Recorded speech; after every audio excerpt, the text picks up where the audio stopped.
That's nice, but you don't fool me. You would applaud an ice cube right now. Another one.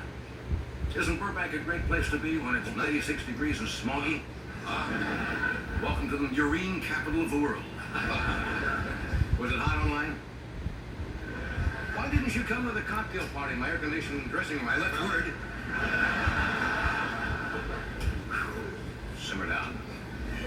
What do you do in hot weather like this? There are a lot of tips. I know what you do. Iced tea. Iced tea. Yeah, I do things just like any average guy. I get my jacuzzi with frozen bonbons with a Playmate of the Year. Hi, Don. Hi. All right. You gonna say something? No. Standing around here.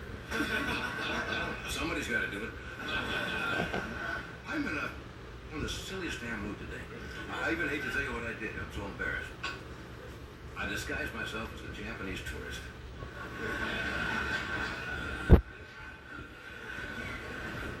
Took pictures of my house in Bel Air.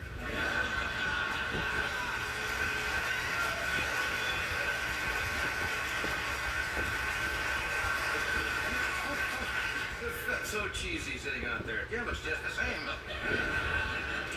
Nice to have you here. We have a good show tonight, and after the show, I recommend for your dining pleasure a brand new steakhouse that opened here on Burbank's famed restaurant. One of the great steakhouse. Well, not too good. Called the Chisler. I was in the other day, and I said, waiter, is the steak good? And he said, good.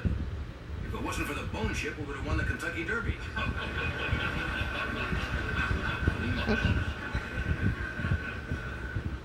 Anyway, this so far has not been my week. I bought the Borscht and Blintz concession at the Olympics.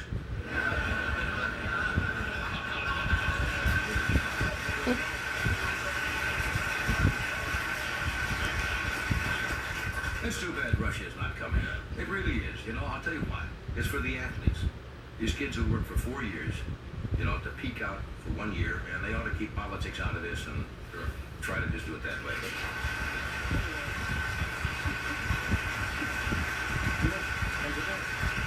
and today, Bulgaria, another Eastern Bloc communist nation, pulled out also. So we're not going to see Bulgaria, and we're going to miss their champion cheese pudding team.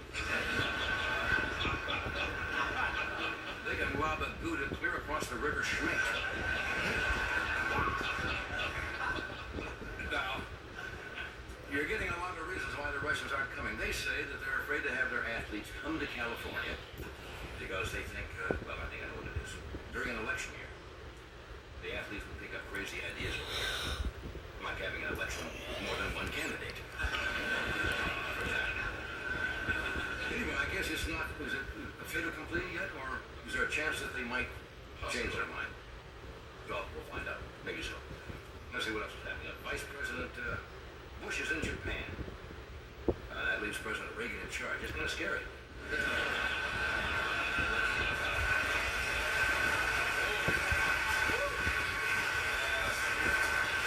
He's in Japan, and as soon as Bush arrived in Japan, Hirohito said, "What's he doing here? Am I dead?" Bush goes to a lot of state funerals. Bush arrived in Tokyo, and he looked out the window, and he saw signs saying Toyota, Mitsubishi, Subaru, Sony, and Homesick.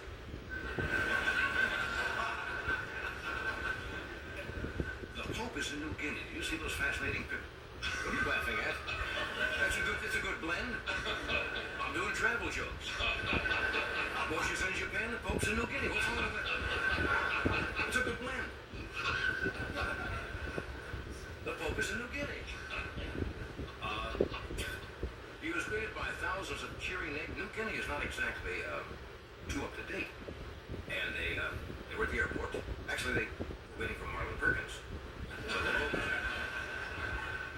Pope is a very bright man. Did you know he spoke to about 100,000 natives in New Guinea in their, in what they call pidgin, which is kind of, I guess, an amalgam of German, Dutch, local languages, German, and unfortunately, right in the middle of this tribesman, I have a joke here and I lost it.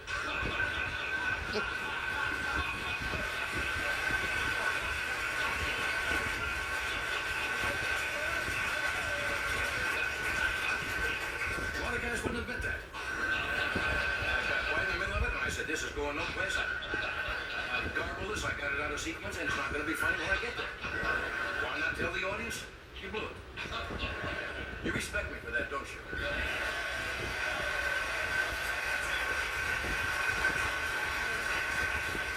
Wasn't that good a joke anyway? I go back.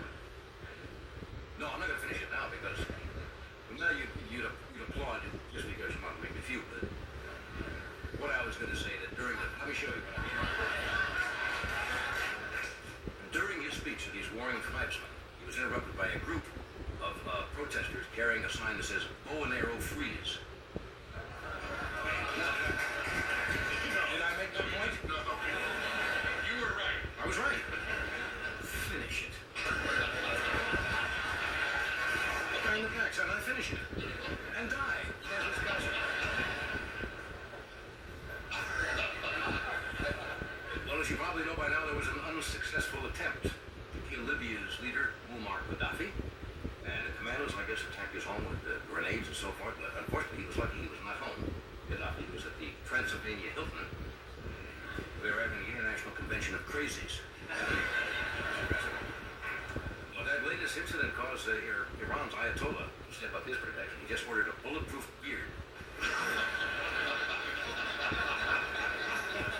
Doing a lot of that lately. I don't know why. We have an exciting show. Later on, the president of Ford Motor Company will be out here and attempt to jump off the top of his bonus without a parachute.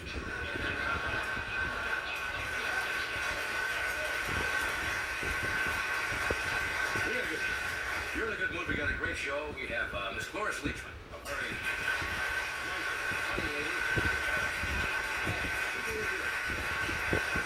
Speaking of the Olympics, we have a gentleman who is a marathon runner, won a silver medal in 1912. As a matter of fact, he was one of the gentlemen the other day in New York who carried the torch, I guess for, I don't know how far, but we'll find out. He's 92 years old. His name is Abel Kiviat. He is here, 1912.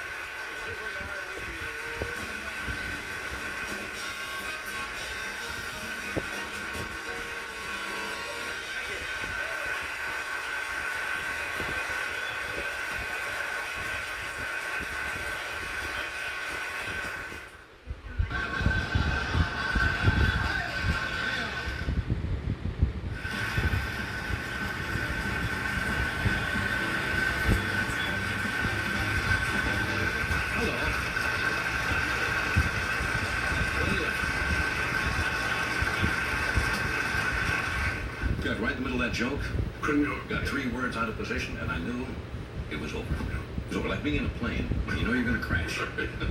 There's nothing you can do. You just close your eyes and say, I'm going to crash. Are you expecting a call? What? No, I just keep it. Oh.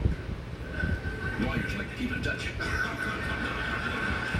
No, nothing to do with that. As you know, this son, what was that? I heard that. I have ears like a bat. Anyway. Hey. Come on, do 8 minutes of jokes. This gets a big hand. Go figure show business. If that's what they want. No, I forgot to mention who's on the show tonight. I mentioned, but some people tune in late. Right. We have... Some people are still laughing at bow and arrows, so they may have missed it. They're probably calling their friends. It's a great joke, bow and arrow freeze. Anyway, this coming Sunday, you asked why this phone is here. Let me tell you why it's here. As you know, this Sunday is Mother's Day. Yes. And sometimes you get the feeling, I don't know when Mother's Day started, you get the feeling it was started by the florist, or Western Union, or possibly the phone company. But it's a nice day. And have you seen all the commercials now on television? Merlin Olsen has got one. Yeah. Ex-football player for the Rams, now broadcaster, urging you to send flowers to your mothers. Now, when he tells you to send flowers, you better send flowers. Merlin's got the flower market thing pretty well cornered, but I figure a fella can still squeeze a buck out of Mother's Day. So I came up with a telephone service. What? Just, that's Okay. Right. Many people you see are busy working. They don't have time to call their mothers. And wish them a happy Mother's Day. So my service is they pay me. Right. I call their mothers for them and wish them whatever they wish to say. Cute idea? Great idea. So if you excuse me, I've already placed these calls with the NBC operator so I don't have to dial each one personally. You're really setting this up. You don't want to have this die, do you? You want this to work. Well, you know the old comedy rule. Tell them the premise, Do it, and tell them when you're done. So you now know the premise. I have the NBC operator who has placed these calls already to avoid my sitting here and punching out numbers. And I will have some messages here from people. Let's see. Mr. T asked me to call his mother. Operator, would you connect me with the... Yes, put on the first call, Mrs. T. Hello, Mother T? Yeah, your son asked me to pass along this wish. Yeah. Hey, Mama, what's happening? This your baby boy saying you better score a nice Mother's Day where you'll answer to me and that's no joke, okay? Okay, now do it. Okay, thank you, Mrs. T. That's the idea to be. See who's the next call I have to make here. Certainly off to a nice start. This just said the first one is always a little weak. It builds into the big ones coming up. This is Mrs. Nixon. Mrs. Nixon. Freddie says who? I know. Yes, hello, Mrs. Nixon. I'm calling to wish you a happy Mother's Day on behalf of your son, Richard. Well, I appreciate your telling me this call is being taped. Yes. Thank you. All right.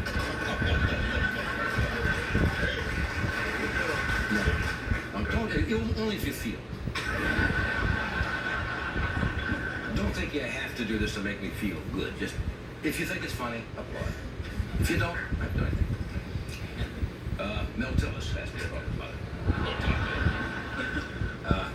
Mrs. Tillis? Yeah, your son Mel asked me to call you with this message. Happy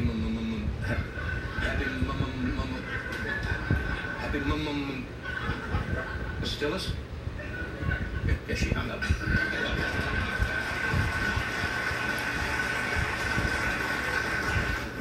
Henny Youngman asked me to call his mother. See if she's on the line. Yes, she is. Hello, Mrs. Youngman? Yeah, Henny asked me to call. Mm-hmm. Yeah, Henny would like to wish you happy Mother's Day. Well, he's at the police station because a bum asked him for a bite, and he bit him. Yeah, then he went to the doctor. The doctor says, it hurts when I do this. No, he said it hurts when I do this. Goodbye, Mrs. Youngman.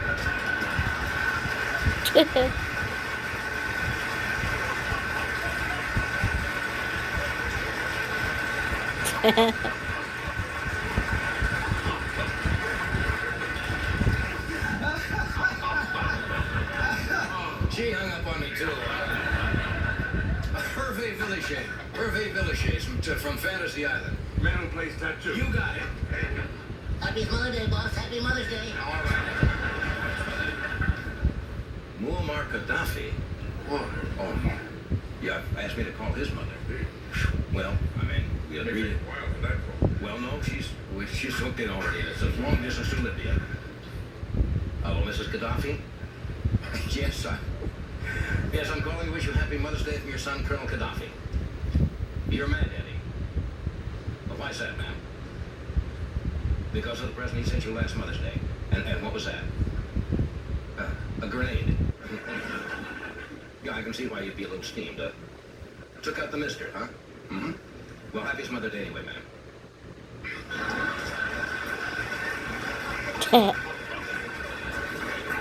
Just a couple more of these. Oh, you think this is very amusing for some reason. This is Joan Collins' mother. She's in England. She's on the line now. Joan Collins' mother. Hello, Mrs. Collins. Yes, I'm calling for your daughter, Joan, to wish you a happy Mother's Day. Oh, she's fine. Oh, she's pretty as ever. She writes you every day, she does, huh? From the convent? Sister Mary Joan? Yes, that's what everybody calls her here. Yes. Goodbye, Mrs. Collins. George Steinbrenner, owner of the Yankees. Oh, God, she's on the line. Hello, Mrs. Steinbrenner. Yes, I have a Mother's Day greeting from your son, George. Yeah. Dear Mom, I hereby inform you that your services as mother are revoked and suspended forthwith. That's right, you're fired. I want you to clean out your desk, get rid of the needlepoint.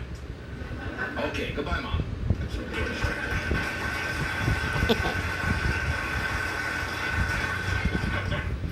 Okay, last one.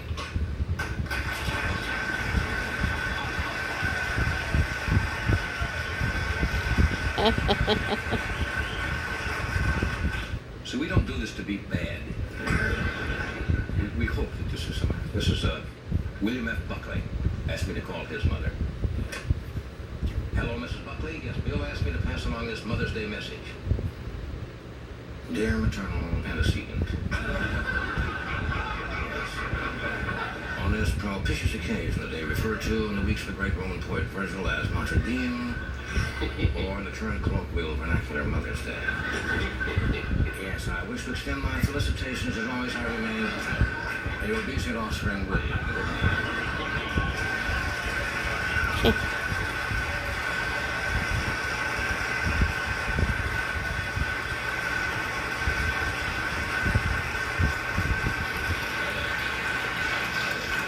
Should have just done the one. Got off. We'll be back with our guests. Right after this message. Right after this message. Thank you very much. It thins out the blood, they say it thins out the blood if you just drink a certain amount, but not too much. Well, it's good for your appetite, too. Yeah. What do you remember about the 1912 Olympics? That I lost.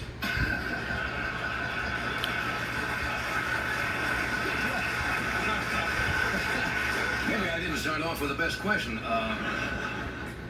But I lived. You've won a silver medal, though. I mean, that's Finished in second. It's almost a dead heat. There was a little discussion with the officials. Yeah. And we didn't argue. Questioned it slightly, and we went by the decision. It's Right. their business. They're professional officials. 1912. You ran yesterday? Big pardon? And you ran yesterday in Oh, Manhattan? yeah. How did it feel to get back in your running Well, a shorts? little bit used to it. Yeah. Being a doctor's patient, I did a little bit of running. Yeah. Somebody said you practiced by running out to your mailbox when they ask you to make And this. on a block or two for the public mailbox. Yeah. Send out slight packages of heavy mail. And go to the garbage dump. Yeah. Well, that's quite an honor to be asked to run 1 kilometer. That's a pretty good ride. It is after long absence. I had 3 weeks wake out, a little slight calisthenics and walking, a little jogging on the grass. Right. With heavy rubber-soled shoes so not to jar my stupid head. Right. We have a little piece of film here, courtesy of AT&T. We're going to play that shows this event yesterday in Manhattan. You can watch the monitor able right up here if you would. Will you sit back? Yes, Yeah, sir. please. There you are. The eyes are not so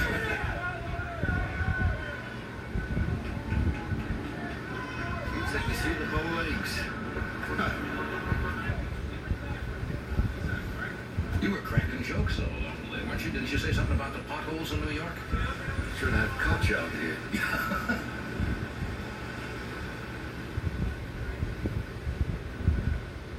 Looks like you kind of got a damp day in New York for this, too. It was kind of wet. And even the tar has a little indentations, you know. Right. Now you kind of slow down.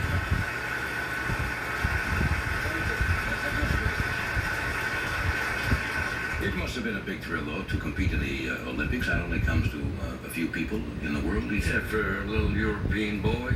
Yeah. Parents born a European. I was born in the 2nd Avenue. Under the 2nd Avenue well, in the old days when the elm was towed by a little coal engine. Is that right? You could hear choo-choo, and it was quite a job for our parents to go to sleep. That's They right. had to take almost a year to get used to it. The damn noise. Yeah. The engine. You know how the coal engines were. No, well, I don't know how the coal engines were. You know how they were. You're a young fellow. Yeah, you're kidding. Anybody to use a young fellow, I suppose, right? Well, so. Did you ever keep in touch with any of the people that you competed with in the Olympics? At all after? First, the Americans, yes, only Yeah. Americans. In Canada, I met the Canadian rival. A fellow by the name of Jack Tate. I ran against him a few times in Montreal at the Canadian Championships, and then in Buffalo indoor, the 65th and the 74th Regiment Armories. All right, that's nice. We're going to take a short break, then we're going to come back and stay right where you are. We'll be back with Abel.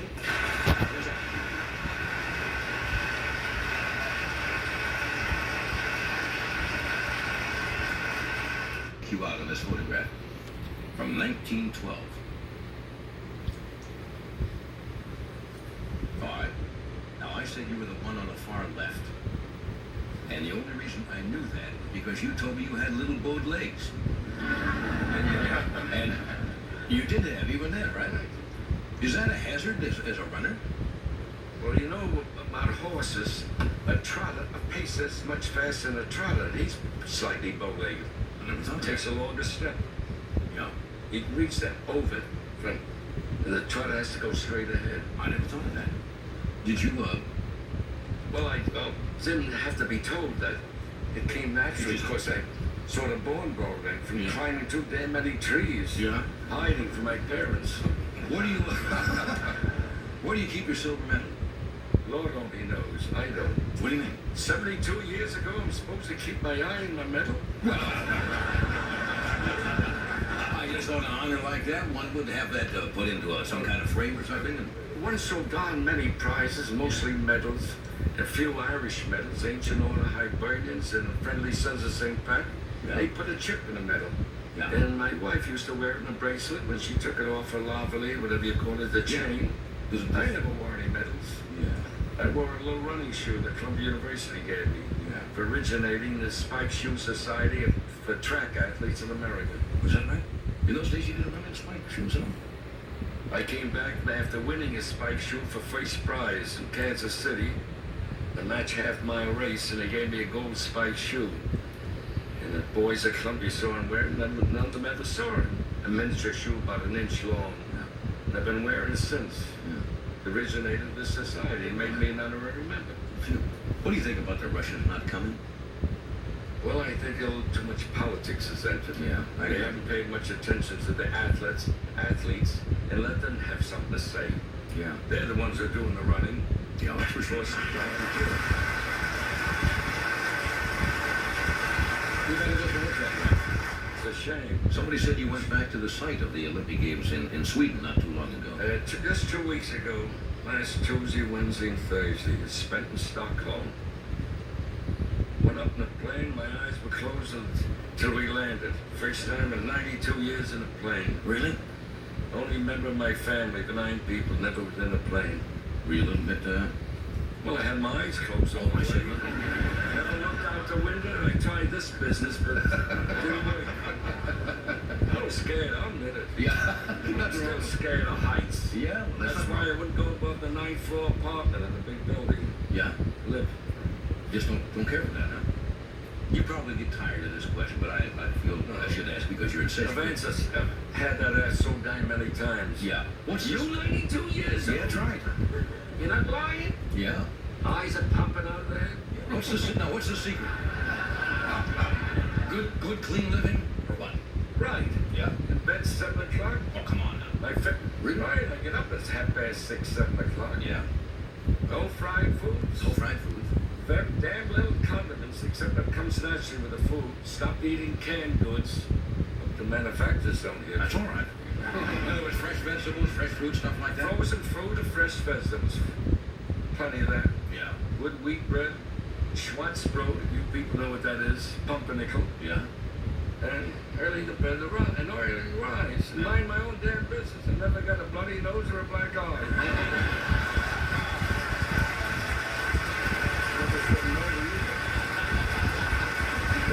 That sounds like a pretty good recipe for a long life. Yeah. Plus, you have that little one-finger scotch Well, occasionally. that I didn't have that till I was 40 years old. Yeah. The doctor then one day examined, well, he was examining my wife. He says, "Let me look over you, old-time athlete." Yeah. And when he said that to my wife, you can only have one thing, and I mean no tipping.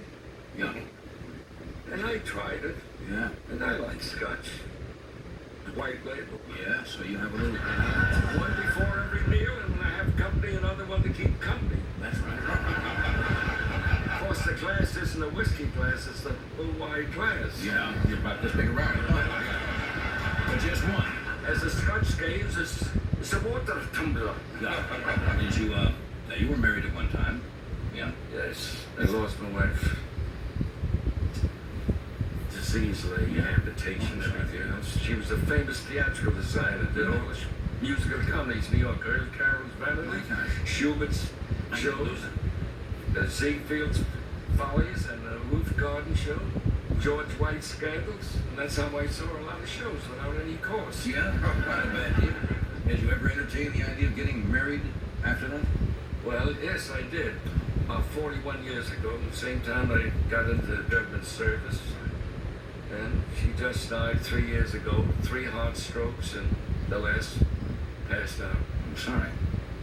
She was a wonderful companion. I never went to a track meet at which I officiated between 50 and 60 years, from Boston to Baltimore, Philadelphia, and all the towns in between, night and day. And she was my companion, kept the program up to date as good as any scorecard in a baseball game, a football game, or a track meet. You seem to have a very nice, happy life. I did. Yeah, that's great. Well, We agreed on everything. We always had any kind of discussion, we talk it out. What's And that? even divided our checks. Yes, I know about that. Well, Abel, it is a pleasure having you on our show tonight. Are you going to watch the Olympics, of course, this year? And be down there? Well, I'm going to try that out, or whatever comes over television. I have nothing but plenty of time. Well, good for you, and I hope you have a long, healthy I life. want to thank my sponsors for bringing me out here. I couldn't afford to come to California. We're indebted to them. We're indebted to you for being here. No, I am more than indebted. They're taking care of me like a father takes care of his son. God bless him. Keep him. Thank you, Abel. Thank you, sir.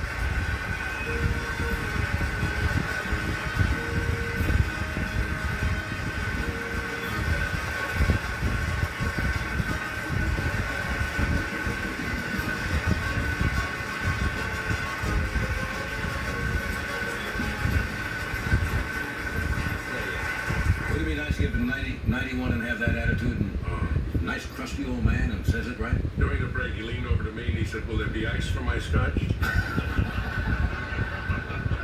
Abel is thinking. All right, we'll be back with Cloris Leachman. Stay where you are.